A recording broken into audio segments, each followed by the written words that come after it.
दरम्यान ऑपरेशन सिंदूरची माहिती जी आहे ती भारतीय सैन्याकडून 70 देशांच्या संरक्षण अधिकाऱ्यांना देण्यात आलेली आहे। भारतीय सैन्याने ऑपरेशन सिंदूर संदर्भात मोठं पाऊल उचललंय। देशातील जवळपास 70 परदेशी संरक्षण सल्लागारांना या ऑपरेशनची सविस्तर माहिती देण्यात आलेली आहे। ऑपरेशन सिंदूर ही आपत्ती व्यवस्थापन आणि बचाव कार्यातील महत्त्वपूर्ण मोहीम असून यामध्ये भारतीय लष्कराने केलेल्या कार्याची ओळख करून देण्यात आलेली आहे। लेफ्टनंट जनरल राणा यांनी दहशतवादी संबंधांची खात्री झाल्यावरच लक्ष्य निवडण्याच्या सुनियोजित प्रक्रियेवरती प्रकाश टाकलाय। तर भारतीय सशस्त्र दलांनी दाखवलेली एकात्मिक, अचूक आणि त्वरित प्रतिक्रिया तसंच अनेक क्षेत्रांमध्ये एकत्रितपणे केलेल्या तीव्र कारवाईमुळे उद्दिष्ट साध्य झाले असं त्यांनी सांगितलंय। प्रशांत नीला रामदास आमचे प्रतिनिधी अधिकची माहिती देतात। प्रशांत, आपण बघतोय ऑपरेशन सिंदूरची जी माहिती आहे ती भारतीय सैन्याकडून जवळपास 70 देशांच्या संरक्षण अधिकाऱ्यांना देण्यात आलेली आहे। बरोबर आहे। ऑपरेशन सिंदूरची माहिती राजधानी दिल्लीमध्ये जे 70 देशातले संरक्षण अधिकारी आहे, आपल्याला माहित असेल की प्रत्येक देशाचे एक दूतावास जे राजधानी दिल्लीमध्ये आहे आणि त्या प्रत्येक दूतावासामध्ये एक डिफेन्स अटॅचमेंट असतात।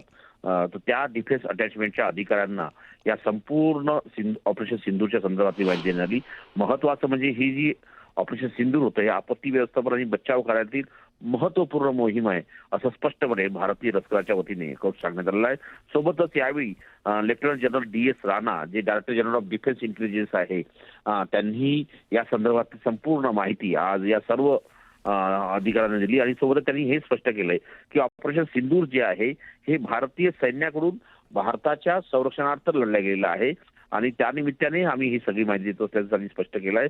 आणि हा भारताचा एक महत्त्वाचा प्रयत्न आहे ज्यामध्ये भारताच्या लष्करी क्षमतेचा आणि मानवी मदत कार्याच्या योगदानाला जागतिक स्तरावरती माहिती देण्याकरता या 70 देशांच्या प्रतिनिधींना ही माहिती देण्यात आल्याची स्पष्ट करण्यात आलेलं आहे। निश्चित प्रशांत, तुम्ही सोबतच जरा पुढच्या एका बातमी संदर्भात सुद्धा तुमच्याकडून माहिती घ्यायची आहे। दरम्यान बातमी जी आहे ती दिल्लीमधून येते। पंतप्रधान नरेंद्र मोदी यांच्या निवासस्थानी भाजप अध्यक्ष JP नड्डा पोहोचलेले आहेत आणि दोन्ही नेत्यांमध्ये महत्त्वपूर्ण बैठक सुरू झाली आहे। आपण बघतो बातमी दिल्लीतून येते। पंतप्रधान नरेंद्र मोदी यांच्या निवासस्थानी भाजप अध्यक्ष JP नड्डा हे दाखल झालेत। ते नुकतेच पोहोचले आणि दोन्ही नेत्यांमध्ये सध्या बैठक सुरू आहे। पुन्हा एकदा जाऊया, आमचे प्रतिनिधी प्रशांत नीला रामदास सध्या आपल्यासोबत आहेत। प्रशांत, आपण बघतोय अतिशय महत्त्वाची अशी बैठक सध्या पार पडते। बैठकीचं कारण नेमकं समजतंय का? पंतप्रधान नरेंद्र मोदी यांच्या निवासस्थानी म्हणजे 7 लोक कल्याण मार्गावरील निवासस्थानी भारतीय जनता पक्षाचे अध्यक्ष JP नड्डा दाखल झाले आहे।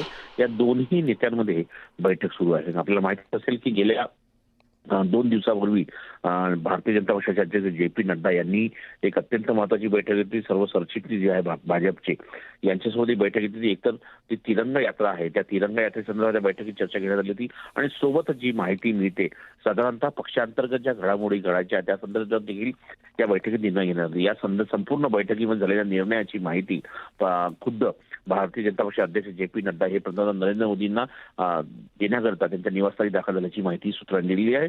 पण हे अत्यंत महत्त्वाचं आहे की नरेंद्र मोदी आणि JP नड्डा यांची बैठक सध्या 7 लोक कल्याण मार्गाच्या निवासस्थानी सुरू आहे। निश्चित प्रशांत, धन्यवाद या सगळ्या सविस्तर माहितीसाठी।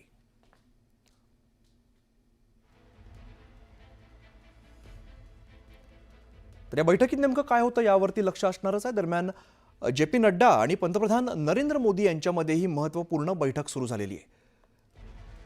JP नड्डा नुकतेच पंतप्रधान मोदींच्या निवासस्थानी दाखल झालेत आणि या दोन्ही नेत्यांमध्ये महत्त्वाची अशी बैठक पार पडते। पंतप्रधानांच्या निवासस्थानी ही बैठक पार पडते।